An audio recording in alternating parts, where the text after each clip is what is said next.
My name is Anne Fischer, and as you said, I'm a PhD student at the Zhuoran School of Engineering, and I'm at the chair of materials handling, material flow, logistics from Professor Fottner. And yeah, I'm very happy to present you the paper called "Integrate Importance of Secondary Processes in Heavy Equipment Resource Scheduling Using Hybrid Simulation." So short outline, I just give you a small presentation of the motivation, then the research objective. Afterwards, I will present you the conceptual model, the case study to validate the model. And in the end, we will see the conclusion and the outlook. So what is the initial situation of the topic? Today, the construction industry has to deal with requirements such as increased time, cost, pressure, as well as increasing complexity. And to meet these challenges, the construction industry harness digital technologies, so the so-called construction 4.0 technology, and they network the machines or the equipment and materials, so all entities on the construction side, as you can see here in this picture. And parallel, in the last decades, the computer-aided simulation approaches are further developed.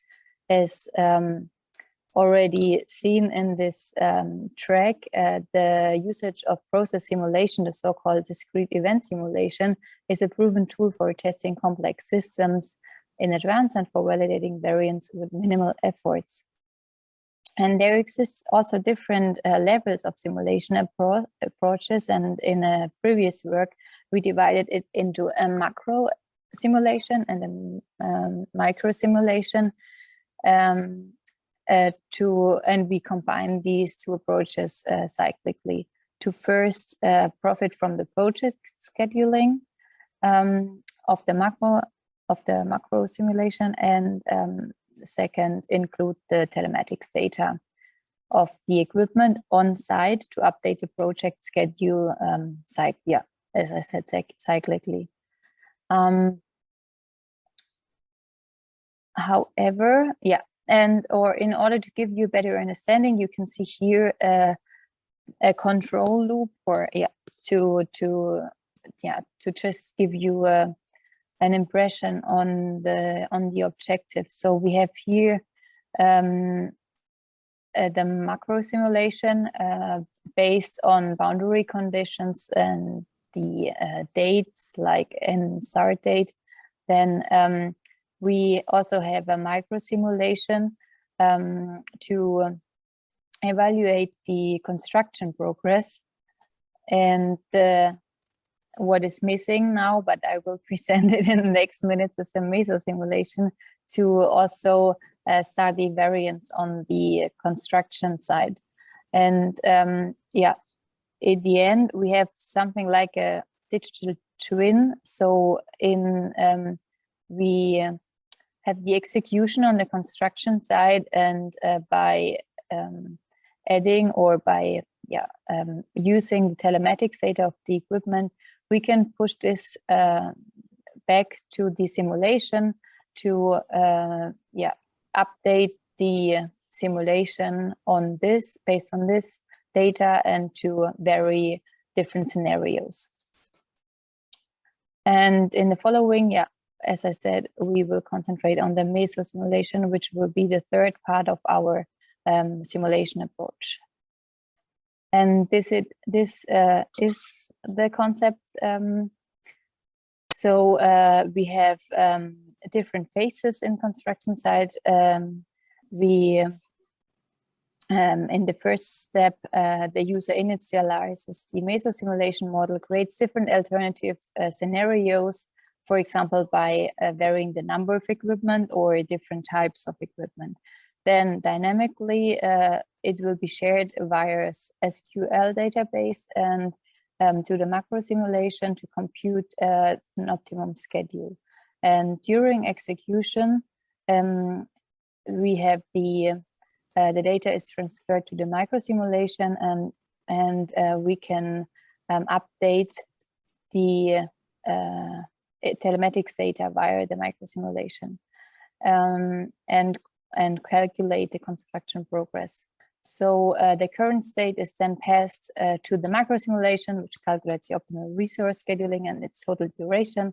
And based on the optimized schedule, the user has the opportunity to compute different modes via the meso-simulation, which serve as the basis for decision making and the execution. So we have a very modularized simulation model. We choose a very modularized meso-simulation model to capture different kinds of construction processes. Here we have, on the one hand, we have a standard window for elements for initialization, but also data import. Then we have different elements for the construction site specific ones to represent the process steps, but also the construction layout, like an equipment gate or the vehicles. And here you can see the simulation logic for it is hierarchically and also a bottom-up principle. And we start with the integration of the data, of course. Then we have different tasks, and the tasks are according to the bill of quantities. And when this job starts, it's I will go further. We have another kind of branch to get across the different types of or different activities of the single process. And here you have also the process which we focus on. This is the pile drilling production with the Kelly drilling rotary drilling rig, and this is the focus on this work. But not only this rotary drilling rig, but also the excavator. So we wanted to investigate on the importance of also on the secondary processes.